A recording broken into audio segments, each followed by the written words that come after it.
Good morning 12th class. Chapter 3 हम revise कर रहे हैं, ठीक है। तो आज हम इसके टेक्सचुअल्स क्वेश्चंस करेंगे कुछ। तो सबसे पहले देखिए चैप्टर कौन सा है आपका, population composition. This is your first book, जनसंख्या संगठन, ठीक है।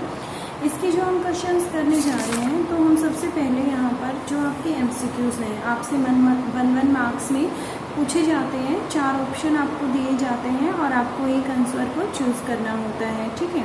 तो सबसे पहले हम छोटे क्वेश्चन से स्टार्टिंग करते हैं। तो देखिए, सबसे कम परिवर्तनशील अनुपात किस जनसंख्या वर्ग का होता है। ये क्या कहना चाह रहा है कि कौन सी जनसंख्या वर्ग मतलब जैसे बाल वर्ग हो गया, प्रौढ़ हो गई, युवा हो गई, वृद्ध हो गई, तो इनमें से सबसे कम परिवर्तनशील, जिसमें सबसे कम परिवर्तन होता है, ठीक है, ऐसा जनसंख्या वर्ग कौन सा होता है। तो ऐसा जनसंख्या वर्ग होता है बेटा वृद्ध वर्ग का, ठीक है। जो बड़े होते हैं, जो बुजुर्ग होते हैं, उनकी जो जनसंख्या होती है वो कम परिवर्तनशील होती है, ठीक है। अब उसके बाद नेक्स्ट पार्ट क्या कहता है, आयु और लिंग पिरामिड से क्या प्रदर्शित किया जाता है। आयु और लिंग, तो सिंपल बात है बेटा, आयु और लिंग की संरचना को प्रदर्शित किया जाता है। थर्ड क्वेश्चन क्या कहता है बेटा, आर्थिक दृष्टि से सर्वाधिक उत्पादक आयु वर्ग कौन सा है। इकोनॉमिक रूप से यदि हम बात करें तो सबसे ज़्यादा प्रोडक्टिविटी कौन से वर्ग की है बेटा, तो वो है प्रौढ़ वर्ग की, ठीक है। बौद्धिकता पूर्ण व्यवसाय किस वर्ग में आते हैं, जिसमें बुद्धि का बौद्धिक जो पूर्ण व्यवसाय है वो किस में आएंगे बेटा, जो क्वाटरनरी एक्टिविटीज़ होंगी, चतुर्थक व्यवसाय होंगे। विश्व का सबसे नगरीकृत महाद्वीप कौन सा है, तो कौन सा, देखिए ऑप्शंस क्या हैं, यूरोप, एशिया, ऑस्ट्रेलिया एंड उत्तरी अमेरिका। इनमें सबसे ज़्यादा नगरीकृत कौन सा है, उत्तरी अमेरिका है, ठीक है। उसके बाद नेक्स्ट आपको लिंग अनुपात का फॉर्मूला बताना है कि यहाँ पर आप क्या भरेंगे, ठीक है। तो लिंग अनुपात कैसे निकाला जाता है एक विकासशील देश में, कुल स्त्रियों की जनसंख्या, दिस इज डिवाइडेड बाय पुरुषों की जनसंख्या which is multiply by 1000। Clear to you. Now option is your fourth and this is स्त्रियों की जनसंख्या। देखिए बेटा, जिस पिरामिड का आधार जो है वो चौड़ा है और चौड़ा तथा पतला होता है, शीर्ष आकृति वाला पिरामिड क्या दिखाता है। देखिए, शीर्ष से वो पिरामिड कैसा हो, पतला हो, और उसका बेस क्या हो, चौड़ा हो, ठीक है। मतलब क्या है बेटा कि देखिए, जब एक पिरामिड कुछ ऐसी शेप का है, नीचे से उसकी चौड़ाई हो और ऊपर वो क्या हो जाए, पतला हो जाए, तो ऐसी सिचुएशन बेटा एक विकासशील देश की होती है। क्योंकि जो पॉपुलेशन है डे टू डे जहाँ इंक्रीज हो रही है, तो वो कौन से देशों की इंक्रीज हो रही है बेटा, विकासशील देशों की, ठीक है। और जब मैं यहाँ पर विकासशील देशों की बात कर रही हूँ, तो विकासशील देशों में बर्थ रेट ज़्यादा होती है। नीचे क्या होती है बेटा, बर्थ रेट, और ऊपर क्या रिप्रेजेंट किया जाता है, डेथ रेट को रिप्रेजेंट किया जाता है। जब जन्म दर मृत्यु दर से अधिक हो जाए, तो ऐसी सिचुएशन में जो जनसंख्या है वह तीव्र गति से वृद्धि करती है, ठीक है। और जब वह तीव्र गति से वृद्धि करती है, तो यह जो जनसंख्या है वो कहाँ की होगी, विकासशील देशों की जनसंख्या होगी। नेक्स्ट क्वेश्चन क्या है, बच्चे, वृद्ध, सेवा मुक्त व्यक्ति, गृहिणियां, विद्यार्थियों को जनसंख्या के किस वर्ग में रखा गया है। प्रआश्रित जनसंख्या में, देखिए बेटा ऑप्शन क्या है, सक्रिय जनसंख्या, नगरीय जनसंख्या, प्रआश्रित। प्रआश्रित का बेटा तात्पर्य क्या होता है कि जो किसी अन्य पर निर्भर करता है उसे क्या कहा जाता है, प्रआश्रित जनसंख्या कहा जाता है। यू नो वेरी वेल कि जो बच्चे होते हैं, बड़े होते हैं, वो एक्टिव जनसंख्या के पार्ट कभी नहीं हो सकते, ठीक है, क्योंकि वर्किंग नहीं है। वो वर्किंग जो होंगे वो एक्टिव पॉपुलेशन में होंगे, सक्रिय जनसंख्या के अंतर्गत आएंगे। बट जो गृहिणी हैं, जैसे आप अपनी मदर को देख सकते हैं, आप स्टूडेंट हैं तो आप अपने आप को देखिए बेटा, आप किसी अन्य पर निर्भर हैं, ठीक है। आपके एक्सपेंसेस आपके फादर जो हैं वो कर रहे हैं, ठीक है। तो आप किस जनसंख्या के अंदर आते हैं, प्रआश्रित जनसंख्या के अंतर्गत आते हैं, ठीक है।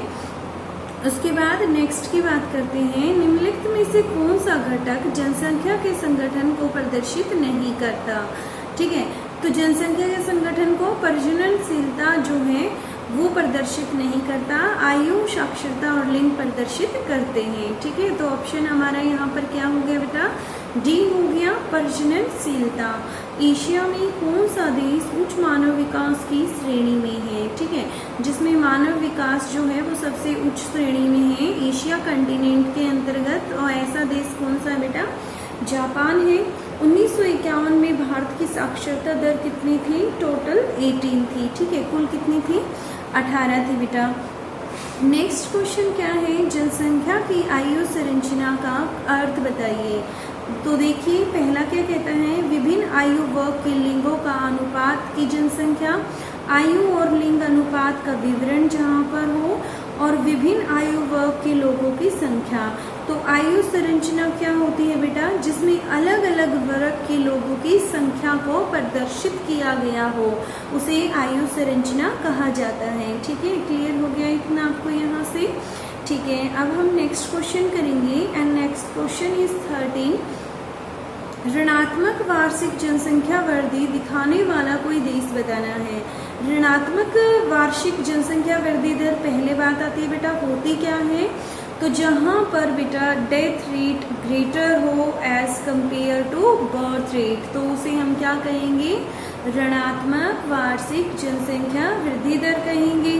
तो ऐसी सिचुएशन बेटा कहाँ पे है, ऐसी सिचुएशन इन कंट्रीज में से कहाँ पे है, रशिया के अंदर है। ठीक है, फिर नेक्स्ट क्वेश्चन क्या है बेटा, जनसंख्या की आयु लिंग संरचना सबसे अच्छी प्रदर्शित होती है, किसके द्वारा प्रदर्शित होती है, पिरामिड आरेख के द्वारा प्रदर्शित की जाती है। ठीक है, अब उससे नेक्स्ट क्वेश्चन देखिए, जननांकीय संक्रमण की दूसरी अवस्था में कौन सा देश है, तो कौन सा देश है, अफ्रीका है। जननांकीय संक्रमण की तीसरी अवस्था में कौन सा देश है, चिली है, और चौथी पे कौन सी कंट्री है, कनाडा है। ठीक है, अब हम एक एक शब्द वाले क्वेश्चंस करेंगे जो 1 वर्ड में लिखने हैं।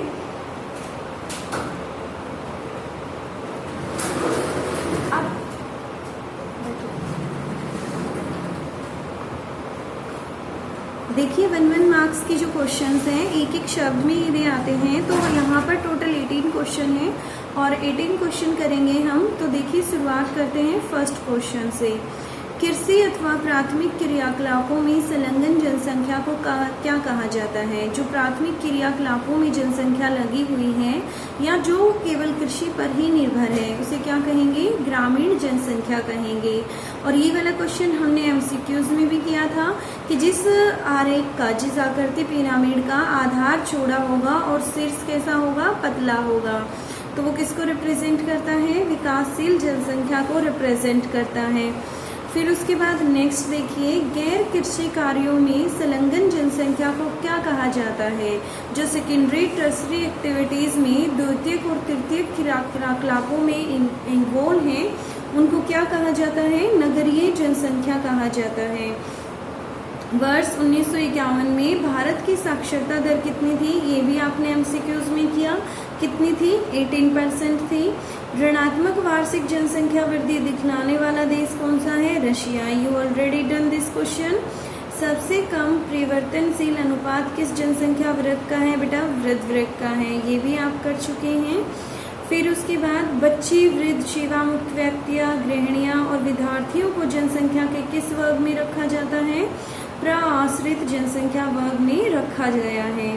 किसी जनसंख्या की आयु लिंग पिरामिड का आधार क्या है, संकीर्ण है, तो उस जनसंख्या की वृद्धि दर कितनी होगी, तो वो क्या होगी, कम जनसंख्या वृद्धि दर होगी। ठीक है, क्योंकि यदि वो नीचे से संकीर्ण है, ठीक है, नीचे से पतला है, तो उसकी बर्थ रेट कम होगी, और बर्थ रेट कम होगी तो जनसंख्या भी इतनी तेजी से नहीं बढ़ेगी।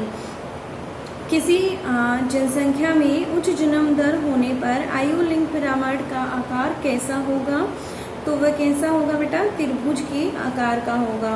किसी जनसंख्या में जन्म दर व मृत्यु दर समान होने पर आयु लिंग पिरामिड का आकार कैसा होता है, घंटे के आकार का होता है।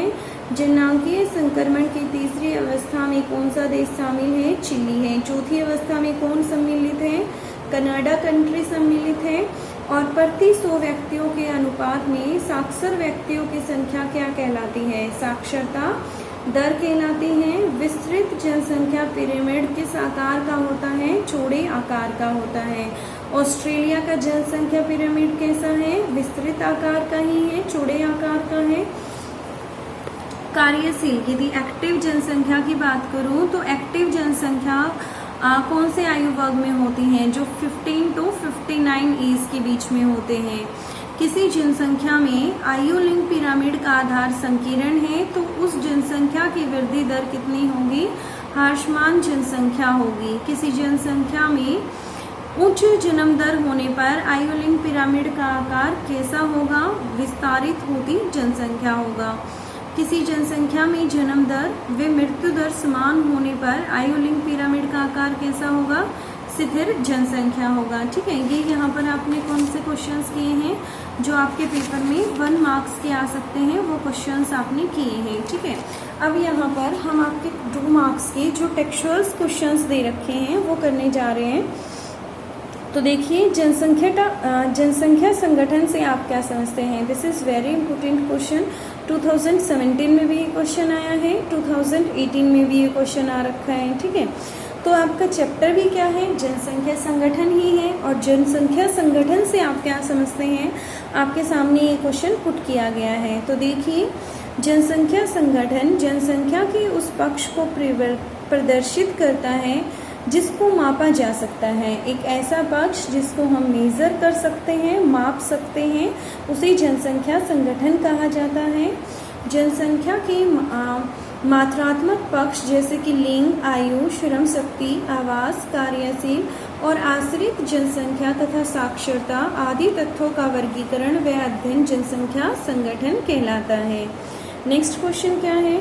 आयु संरचना का क्या महत्व है? ठीक है, तो आयु संरचना देखते हैं। आयु संरचना जनसंख्या संगठन का महत्वपूर्ण सूचक है। क्या है आयु संरचना? जनसंख्या के संगठन का महत्वपूर्ण सूचक है। यह विभिन्न आयु वर्गों में लोगों को प्रदर्शित करता है। इसके टोटल कितने वर्ग हैं? 3 वर्ग हैं। बच्चों वाली कैटेगरी कौन सी होती है? जो 0 से 14 आयु वर्ग हो, और जो मिड एज की हैं वो 15 to 59, और जो बड़े हैं, वृद्ध आयु हैं, वो 60 से ऊपर हैं। इसके द्वारा ही देश की जनसंख्या की जन्म दर, उत्पादकता, मानव क्षमता, रोजगार की स्थिति तथा आश्रित जनसंख्या आदि का पता चलता है। इससे ही भविष्य में जनसंख्या वृद्धि का अनुमान होता है। नेक्स्ट क्वेश्चन क्या है आपके सामने? लिंग अनुपात कैसे मापा जाता है? तो जनसंख्या में पुरुषों और स्त्रियों की संख्या के बीच को अनुपात को क्या कहा जाता है? लिंग अनुपात कहा जाता है। ठीक है, भारत में यह अनुपात प्रति 1000 पुरुषों व स्त्रियों की संख्या के रूप में दर्शाता है। लिंग अनुपात का फॉर्मूला क्या है? लिंग अनुपात किसके बराबर होगा? स्त्रियों की जनसंख्या दिस इज डिवाइडेड बाय पुरुषों की जनसंख्या विच इज मल्टीप्लाई बाय 1000। ये फॉर्मूला मैंने आपको 1 मार्क्स में भी करवा दिया था। ठीक है, अब हम नेक्स्ट क्वेश्चन करते हैं। नेक्स्ट क्वेश्चन क्या है कि जनसंख्या के ग्रामीण नगरीय संगठन का आपको वर्णन करना है। तो यहाँ पर हमने 2 वर्गों में जनसंख्या को बांटा, एक ग्रामीण जनसंख्या, दूसरी कौन सी है? नगरीय जनसंख्या है। तो सबसे पहले देखिए, ग्रामीण तथा नगरीय जनसंख्या की अपनी अलग अलग विशेषताएं हैं तथा इनको अलग अलग व्यवसाय, संरचना, जीवन पद्धति के आधार पर पहचाना जा सकता है। गांव के लोग साधारण सामाजिक संबंधों से ओतप्रोत तथा अधिकतर कृषि कार्यों में संलग्नित होते हैं। ठीक है, गांव के लोग किस पर निर्भर होते हैं? कृषि पर निर्भर होते हैं। उनके आचार विचार और सांस्कृतिक दृष्टिकोण नगर में रहने वाले लोगों से भिन्न होते हैं। इसके विपरीत नगरों में जो लोग रहते हैं वो उद्योग या व्यापार में संलग्नित होते रहते हैं। इनके आपसी सामाजिक संबंध जो हैं वो औपचारिक होते हैं तथा इनका दृष्टिकोण अपेक्षिता भिन्न होता है। विश्व में ग्रामीण जनसंख्या सबसे अधिक एशिया, अफ्रीका, लातिन अमेरिका के देशों में पाई जाती है, जबकि यूरोप, उत्तरी अमेरिका, ऑस्ट्रेलिया में नगरीय जनसंख्या अधिक पाई जाती है। सामान्यतः औद्योगिक दृष्टि से विकसित राष्ट्रों में नगरीय जनसंख्या का अनुपात अधिक पाया जाता है। यदि मैं विकसित कंट्री की बात करूं तो वहां पर जो है नगरीय जनसंख्या ज़्यादा होगी, जबकि जो कृषि प्रधान देश हैं वहां पर ग्रामीण जनसंख्या का अनुपात अधिक पाया जाएगा। जैसे आप भारत का यदि एग्जाम्पल उठाते हैं अपनी कंट्री का, तो हमारे यहाँ पर हमारा जो देश है वो उसकी ज़्यादातर जनसंख्या कृषि पर निर्भर करती है, इसलिए मैक्सिमम पॉपुलेशन कहाँ एग्जिस्ट करती है, गांव में एग्जिस्ट करती है। कुल जनसंख्या में नगरीय जनसंख्या का प्रतिशत किसी के आर्थिक विकास का सूचक है। इसका कारण है कि नगरों में उपलब्ध सुविधाएं और रोजगार की संभावनाएं। यही कारण है कि विकसित राष्ट्रों में नगरीय जनसंख्या का प्रतिशत अधिक है। विश्व में प्रति वर्ष नगरीय जनसंख्या में लगभग 6 करोड़ वृद्धि हो रही है। नगरीय जनसंख्या दिन प्रतिदिन बढ़ती जा रही है और पूरे वर्ल्ड के अकॉर्डिंग देखें तो कितनी जनसंख्या बढ़ रही है, 6 करोड़ जनसंख्या बढ़ रही है। विश्व में नगरीय जनसंख्या में वृद्धि के प्रमुख कारण हैं। तो 3 कारण आपको बताए गए हैं जिसकी वजह से नगरों की जनसंख्या दिन प्रतिदिन बढ़ती जा रही है। नगरीय क्षेत्रों में स्त्रियों की संख्या अधिक होने के कारण ग्रामीण क्षेत्रों में स्त्रियों की नौकरियों हेतु शहरी क्षेत्रों की ओर प्रवास करना। विकासशील देशों में कृषि संबंधी कार्यों में स्त्रियों की सहभागिता दर काफ़ी ऊंची है। ग्रामीण क्षेत्रों में पुरुषों का कृषि पर प्रभुत्व है। ठीक है, बाकी के क्वेश्चंस हम कल करेंगे। आज आपको ये क्वेश्चंस लर्न करने हैं।